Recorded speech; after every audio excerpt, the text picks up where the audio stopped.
February 18, 9:42 a.m. The filing hits the system, and within minutes, the name Crispin Glover is everywhere. Not for a premiere. Not for a role. For a lawsuit that reads like a warning shot across Hollywood's bow. 27 pages. That's how long the complaint runs. Page after page of detailed allegations, dollar figures, and dates that stretch back months. And by the time people reach page 19, the tone shifts dramatically. The demand? $3.5 million. A number bold enough to make executives pause mid-scroll. But it's not just the amount, it's what the plaintiff claims happened behind closed doors that starts the real firestorm. According to the filing, there were midnight messages, some allegedly sent at 11:58 p.m. The complaint paints them as turning points. Moments where professional lines allegedly blurred into something far more complicated. And then comes the phrase that starts trending almost instantly, 27-page bombshell. It spreads fast, detached from nuance, amplified by screenshots, stripped down to pure shock value. By hour 12, the phrase detailed allegations is everywhere. Clips dissect the complaint line by line. Some focus on tone. Others on timestamps. Everyone seems to have a theory. Then comes another twist, the word deleted. Screenshots suggest something once posted is suddenly gone. No explanation. Just a digital gap that people rush to archive. Supporters argue the complaint is a distortion. Critics argue it's overdue accountability. And right in the middle sits a 27-page document that refuses to be ignored.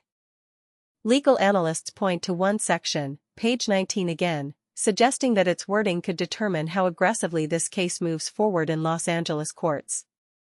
The complaint also references a signed agreement.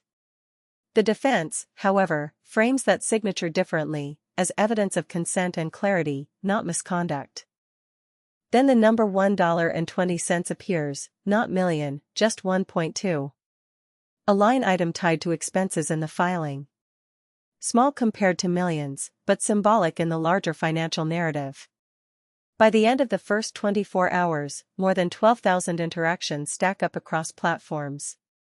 Not endorsements, just reactions. Shock. Doubt. Heated threads. And through it all, one phrase repeats in bold across headlines and captions, timeline clash. Because now it's less about what was said, and more about when.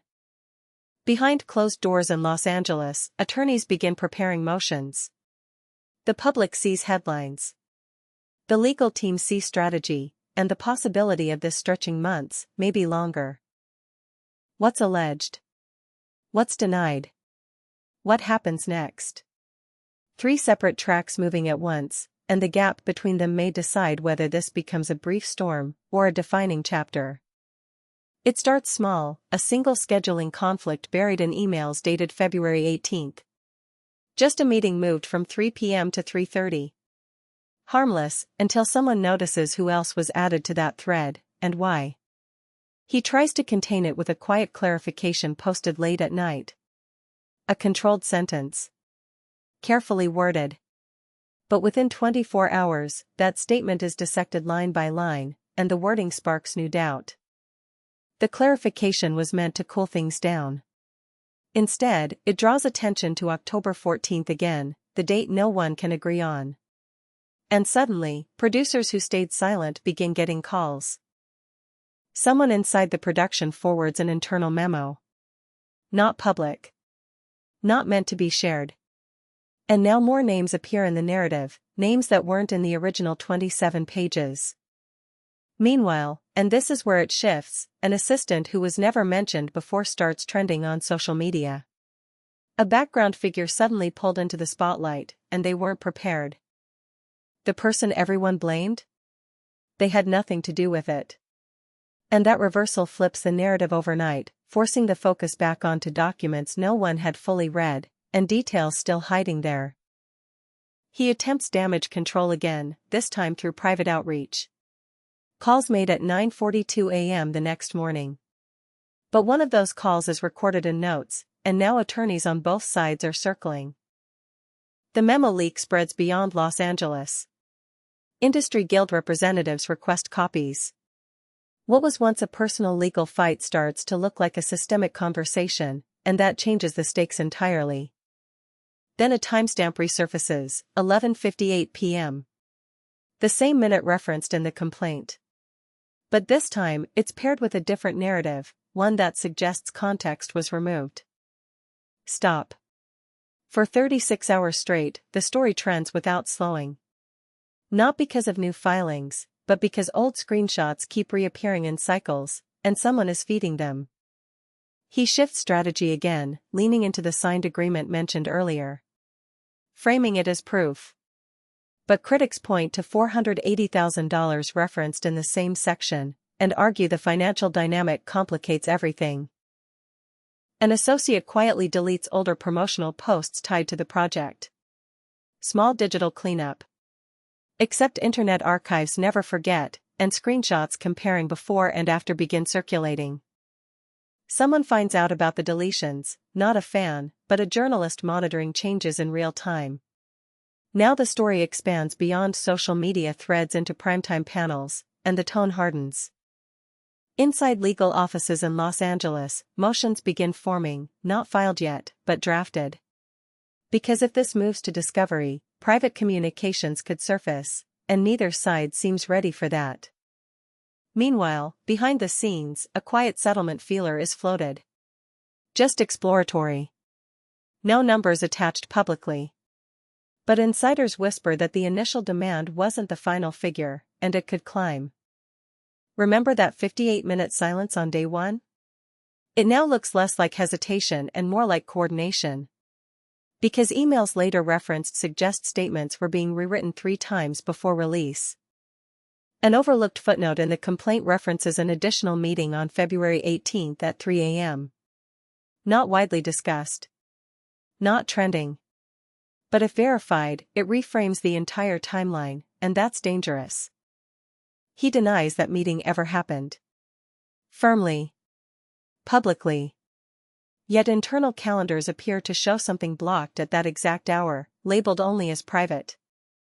And now, attorneys for the plaintiff hint at additional documentation, messages not included in the original 27 pages. They don't release them.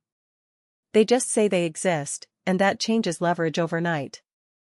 What began as a $3.5 million filing has become a widening circle of emails, erased posts, disputed timestamps, and potential discovery battles.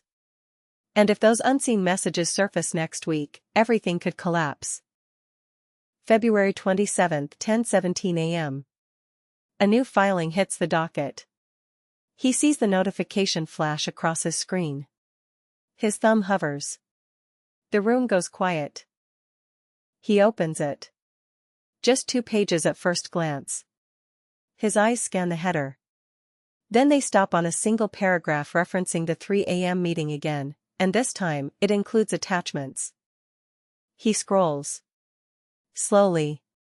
A screenshot appears, calendar metadata, server timestamp, geolocation tag. His jaw tightens. Because this isn't narrative anymore. It's technical. He reads the timestamp twice. 3:02 a.m. February 18th. The same date that started everything. His hand freezes over the trackpad, and he doesn't move for several seconds. And then the second attachment loads, a message thread previously unseen. Names partially redacted. Context expanded. The narrative shifts in real time, and nothing feels contained anymore. Within minutes, his immediate circle knows. Calls go out. A producer cancels lunch. A longtime colleague texts only one word, now? Because the private battle just went public in a new way. 14 million views in 36 hours.